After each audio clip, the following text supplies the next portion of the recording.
안녕하세요. 오늘은 사도행전 38번째 시간입니다. 23장을 살펴보도록 하겠습니다. 지난 시간에 우리는 바울 사도가 예루살렘 주민들, 이스라엘 백성들에게 복음을 어떻게 증거했나 하는 것을 살펴보았습니다. 23장은 무엇이 기록이 됐을까요? 2차로 이제 공회원들을 대상으로 하여 복음을 증거합니다. 공회원들입니다. 그러니까 종교 지도자들을 모아놓고 복음을 증거합니다. 내용이 무엇일까요? 살펴보도록 하겠습니다. 예루살렘 공회에서 증거하는 복음. 진실과 위선의 차이를 바울 사도가 드러냅니다. 위선이 뭡니까? 거짓이지요. 진실과 거짓 사이를 바울 사도가 드러내는 겁니다. 거짓을 가지고 진실인 것처럼 둔갑시켜서 진실을 말하고 있다고 생각하는 것은 위선인 겁니다. 바울이 공회를 주목하여서 나는 범사의 양심을 따라 하나님을 섬겼노라 이렇게 증거합니다. 지금 공회원들은 바울 사도에 대해서 불을 켜고 있지요. 눈에 불을 켜고 있습니다. 그들 앞에서 나는 양심을 따라 하나님을 섬겼다고 이야기합니다. 대제사장 아나니아가 이 말을 듣고 바울을 향하여 그 입을 쳐라 이렇게 명령합니다. 지금 대제사장이 주재하는 이 공회예요. 공회에서 바울 사도가 무슨 죄를 지고 있는가 하고 지금 판결을 하는 가운데 바울은 거기에서 복음을 증거하고 있는 겁니다. 그러니까 대제사장 아나니아가 뭐라고요? 바울의 입을 쳐라고 명령합니다. 대제사장과 바울 사도는 어떤 관계일까요? 옛날에는 두터운 신임을 받고서 대제사장의 하수인으로 그가 활동을 했던 겁니다. 그런데 대제사장 앞에서 나는 양심을 따라 하나님을 섬겼노라 이렇게 선포합니다. 대제사장이 화가 난 겁니다. 그 입을 쳐라. 네가 양심을 따라 하나님을 섬겼다고? 네가 참으로 양심을 따라 하나님을 섬겼으면 어떻게 나를 배반하고 나를 버리고 나의 미움을 사면서 그렇게 신앙생활을 할 수 있는 거야? 하는 겁니다. 그러니까 대제사장과 이 공회원들이 가지고 있는 이 신앙과 바울 사도가 가지고 있는 이 신앙, 거기에는 위선과 진실이 공존하고 있는 겁니다. 누가 위선이고 누가 진실인가? 서로 자기가 진실이고 너가 잘못되고 너가 거짓이라고 이야기를 하고 있는 중입니다. 여러분, 우리는 생각할 때 누가 진실이고 누가 거짓이라고 생각합니까? 그렇죠. 바울을 따라서 예수님을 믿는 우리는 대제사장이야말로 이것은 거짓이고 위선이다 하는 것을 알고 있어요. 그래서 바울 사도는 그 입을 치라고 명령하는 대제사장 아나니아를 향하여 회칠한 담이여 하나님이 너를 치시리로다. 내가 너를 때릴 수는 없어. 하지만 하나님이 너를 치실 것이다. 왜? 너는 회칠한 담이기 때문에. 회칠한 담이라는 것은 뭡니까? 회라고 하는 것은 하얀 석회예요. 이것을 사람들은 발랐습니다. 어디다 발랐어요? 평토장한 무덤 위에다가 하얗게 칠해 놨어요. 사람들이 평토장이었으니까 그게 무덤인지 마당인지 길인지 알지 못하잖아요. 그래서 밟고 다녀요. 밟으면 무슨 문제가 생기죠? 부정하다는 거죠. 부정한 겁니다. 그래서 부정한 것을 밟지 말도록 회칠을 했던 겁니다. 무슨 말입니까? 그 속에는, 그 안에는 더러운 것이 가득 차 있어. 송장으로 가득 차 있어. 담도 마찬가지예요. 이면에는 더러운 것이 가득하지만 회칠로 덧칠해서 깨끗한 것처럼 보이게 되는 겁니다. 대제사장이 바로 그러한 신앙생활을 했어요. 하나님을 제대로 찾지 못하고 하나님을 만나지 못하고 인간의 방법으로 하나님을 찾고 하나님을 만난다. 그래서 내가 하나님을 안다.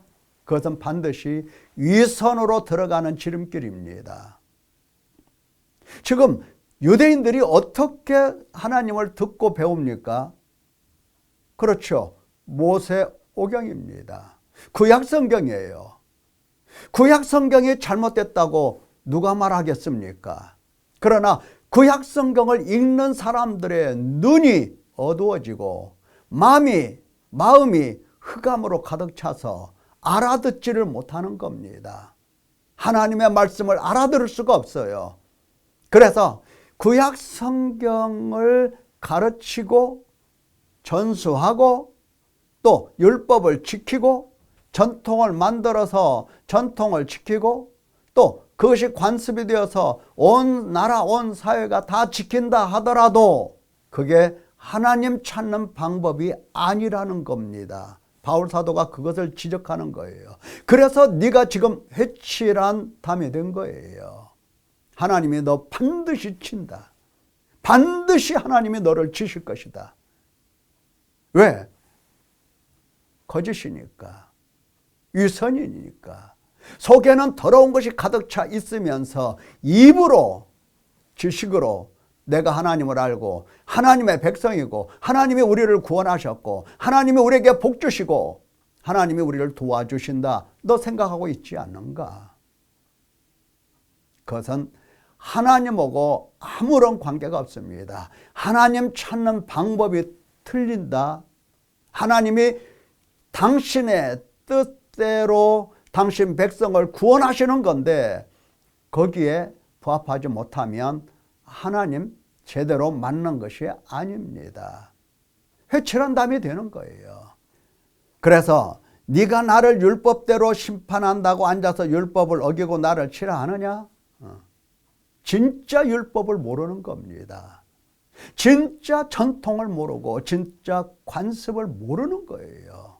그러면 이 진실과 위선, 이 문제를 어떻게 해결할 수가 있느냐 하는 문제, 오늘 우리는 생각해 보아야 합니다.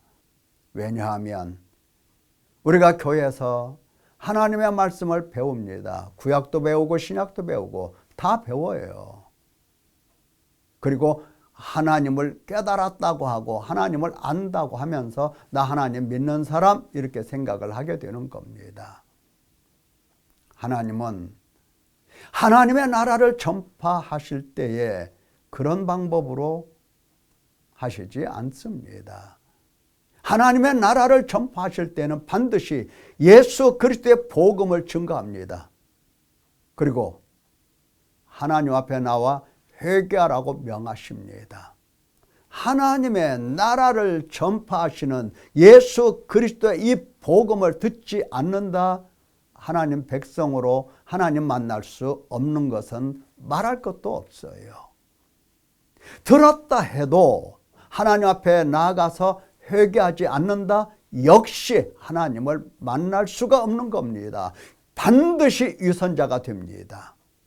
왜냐하면 참된 믿음은 하나님께 대한 이 회개, 예수 그리스도의 이 복음을 듣고 하나님 앞에 나가서 회개할 때에 참된 믿음을 갖게 되는 겁니다. 회개를 통해서 예수 그리스도를 보게 되기 때문입니다. 회개를 통해서 눈이 밝아지고 회개를 통해서 마음이 밝아지고 깨끗해지고 회개를 통해서 이제 예수 그리스도를 알아뵐 수 있기 때문에 그렇습니다. 우리가 지난번에도 들었지만 하나님의 나라라고 하는 것은 예수 그리스도의 복음이에요. 복음 증거하는 거예요. 그러면 그 말씀을 듣고 회개하고 그리고 참된 믿음으로 나가는 겁니다. 이렇게 해서 하나님을 찾고 하나님을 만나게 되는 겁니다. 이런 사람은 믿음이 진실하고 하나님 백성도 진실한 백성이 되는 겁니다. 위선이 될 수가 없어요. 위선자가 될 수가 없어요. 거짓 믿음을 가질 수가 없어요. 왜? 하나님께서 회개를 명하셨잖아요. 회개하는 자 하나님께서 내버려 두세요. 그래 네가 한번 해봐라. 끝까지 한번 해봐라. 이겁니까? 아니잖아요. 회개하면 하나님은 찾아오셔서 씻어주시고 눈을 밝혀주시고 깨끗게 해주시고 의롭다 하시고 하나님과 화목하게 하시고 하나님이 누구신지를 더욱더 보여주시고 가르쳐 주시는 겁니다. 그래서 회개하는 사람 하나님의 나라를 볼 수 있는 거예요. 하나님 나라가 가까웠다. 회개하라. 예수님께서 이렇게 증거하신 말씀 기억하시죠? 기억하실 겁니다. 그렇다고 한다면 복음을 듣고 하나님 앞에 나아가 회개하는 일에 힘을 다 쓰시기를 바랍니다. 전심전력해 보십시오. 해야 되나 말해야 되나 하는 것도 아니고 않는 것도 아니고 어정쩡한 회개는 참된 회개라고 할 수가 없는 겁니다. 바울 사도처럼 아무도 모르는 곳에 가서 입을 뒤집어 쓰고 해보세요. 죄를 보고 탄식해 보세요.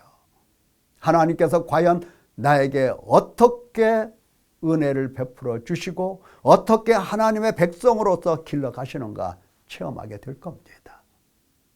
감사합니다.